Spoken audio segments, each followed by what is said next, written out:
नमस्कार दोस्तों, आपके अपने टेक्निकल प्रो चैनल पर आपका स्वागत है। दोस्तों, आज का जो मेरा वीडियो है वो है कि अगर आपका डीवीडी राइटर या जो वो लैपटॉप का हो या सीपीयू का हो, अगर वो प्रॉपर वर्क नहीं कर रहा है या आपके माई कंप्यूटर में शो ही नहीं हो रहा है, तो उसको हम कैसे इस प्रॉब्लम को सॉर्ट आउट करेंगे, इसके ऊपर आज की वीडियो है। आज की वीडियो में मैं आपको बताऊँगा स्टेप बाय स्टेप आसान तरीके से। चलिए वीडियो स्टार्ट करते हैं। तो सबसे पहले दोस्तों आपको क्या करना है कि बेसिकली उसको चेक करना है। तो उसके लिए आप क्या करेंगे, पहले आपकी जो डीवीडी, कोई भी एक डीवीडी या सीडी लेकर उसमें डालिए और उसको चेक कर लीजिए कि वो मूव कर रहा है या नहीं कर रहा है। ठीक है दोस्तों, अगर मान लीजिए एक आध डीवीडी पहली वाली नहीं कर रही तो दूसरी डीवीडी लगा के चेक कर लीजिए एक बार। उसके बाद का जो ड्राइव है उसकी लाइट जल रही है या नहीं जल रही है ना, ट्रे खुल रही है या नहीं खुल रही है, पहले आप चेक करते आइए स्टेप स्टेप बाई। फिर मैं आपको उसके बाद आगे और बताऊंगा कि क्या करना है आपको। अगर दोस्तों आपका जो सी डी रोम ड्राइव है अगर डेस्कटॉप में लगी हुई है तो उसकी जो आपकी साटा केबल होती है पीछे और पावर केबल होती है, उनको एक बार चेक कर लीजिए, खोल के लगा लीजिए। और चाहे तो आप नई भी रिप्लेस करके एक बार चेक कर लें दोस्तों। तो दोस्तों ये तो आपका पहला स्टेप हुआ बेसिक। अब सेकंड स्टेप में आते हैं। अब दोस्तों अपन को सेकंड स्टेप में इसको विंडो पे चेक करना है। तो इसके लिए क्या करेंगे, आप अपने जो फाइल एक्सप्लोरर होता है उसमें जाएंगे। अब देखिए यहाँ पर जो है मेरा जो राइटर लगा हुआ है लेकिन इसमें शो नहीं कर रहा है।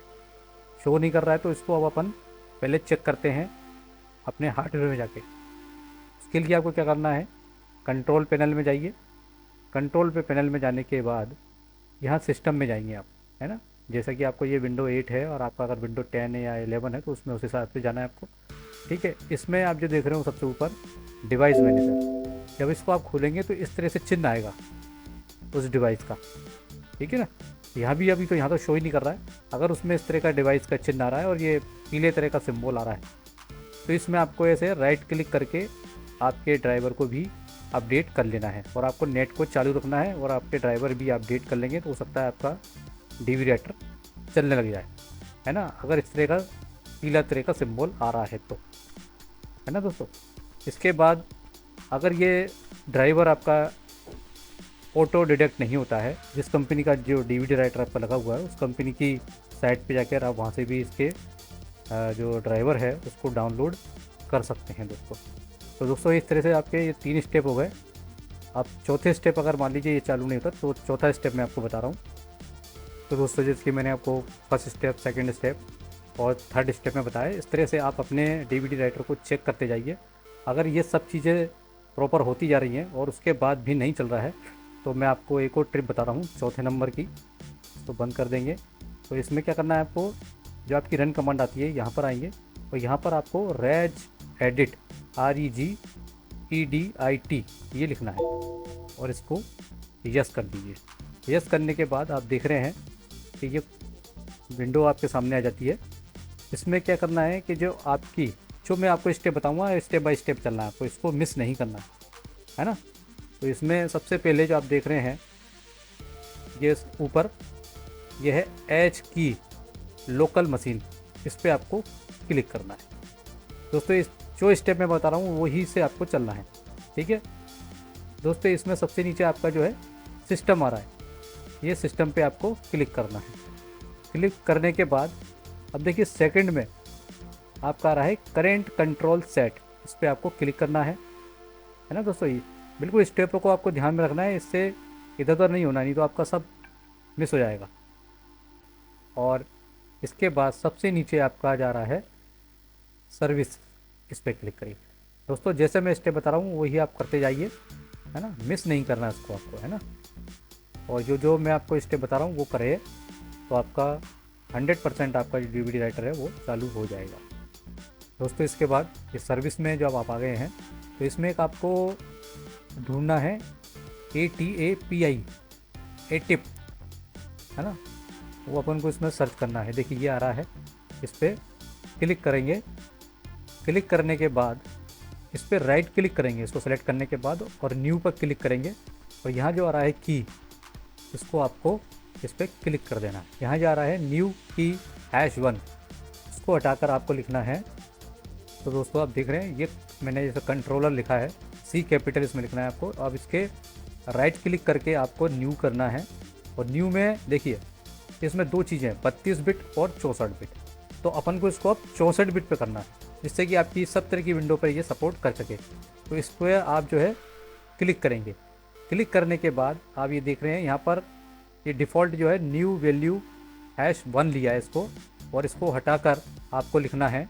दोस्तों आप देख रहे हैं कि ये यहाँ पर आपको क्या लिखना है, एनम डिवाइस 1, लेकिन इसमें आपको ई का कैपिटल और डिवाइस का डी कैपिटल लिखना है।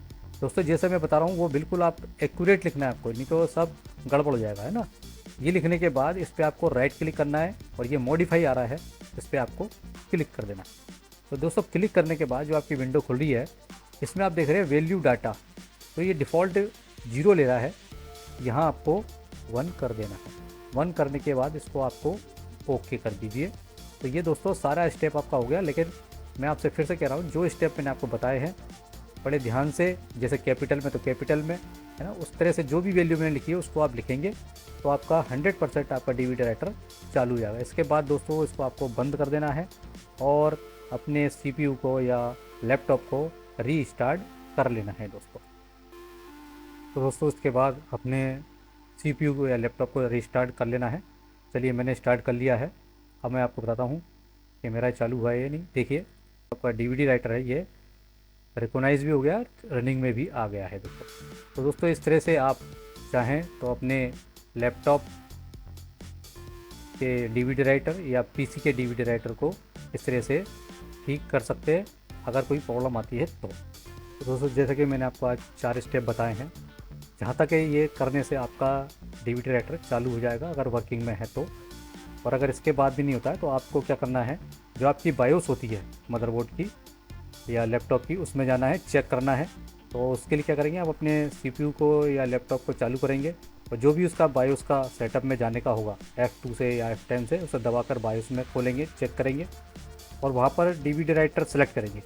देखेंगे कि वहाँ आ रहा है या नहीं आ रहा है, शो कर रहा है या नहीं कर रहा है। अगर दोस्तों वहाँ भी आपका डीवीडी राइटर शो नहीं कर रहा है, डीवीडी राइटर रिप्लेस ही करना पड़ेगा दोस्तों। तो दोस्तों आज की वीडियो में मैंने आपको बताया, अगर आपका डीवीडी राइटर प्रॉपर वर्क नहीं कर रहा है, रिकॉग्नाइज नहीं हो रहा, तो हम उसको कैसे सॉर्ट आउट कर सकते हैं उस प्रॉब्लम को। तो दोस्तों जैसे कि मैंने आपको जो स्टेप बताए हैं, मैं एक बार आपको फिर से एक बार बता देता हूँ। तो इसमें आपको क्या क्या नॉर्मली करना है। तो दोस्तों उसके लिए सबसे फर्स्ट स्टेप, उसको बेसिक चेक करें, डीवीडी लगा के देखें, है ना। एक नहीं 2-3 डीवीडी लगा लीजिए, हो सकता है डीवीडी रीड नहीं कर रही हो, है ना। और अगर आपका जो राइटर है, अगर उसका मूवमेंट हो रहा है, ट्रे खुल रही है, तो आपका जहाँ तक है हार्डवेयर सही है, अगर उसमें लाइट जल रही है तो ठीक है। और तीसरा है कि अगर तो उसकी पीछे की जो पावर केबल है या साटा केबल है, उसको रिप्लेस करके एक बार चेक कर लें, ठीक है। उसके बाद सेकंड स्टेप में अगर आप क्या करें कि अपने जो आपकी जो विंडो है उसमें उसके ड्राइवर को चेक करें, है ना, उसके ड्राइवर को अपडेट करें। ड्राइवर अपडेट नहीं होता है ऑटोमेटिक, तो जो भी उसकी जिस कंपनी का डीवीडी राइटर है उस कंपनी का ही राइटर डाउनलोड करके इंस्टॉल कर सकते हैं। और तीसरे स्टेप में अगर आपके जो ड्राइवर्स की प्रॉब्लम है तो उसको अपडेट कर लेते हैं आप, तभी आपकी प्रॉब्लम सॉर्ट आउट हो जाएगी, यहाँ तक है। और चौथा स्टेप मैंने आपको बताया कि जिसकी जो रजिस्ट्री होती है उसमें जाकर आप ये अपनी जो विंडो की जो समस्या है इसको फिक्स कर सकते हैं। जो मैंने आपको स्टेप बताए हैं उसी तरह से आपको इसमें करना है।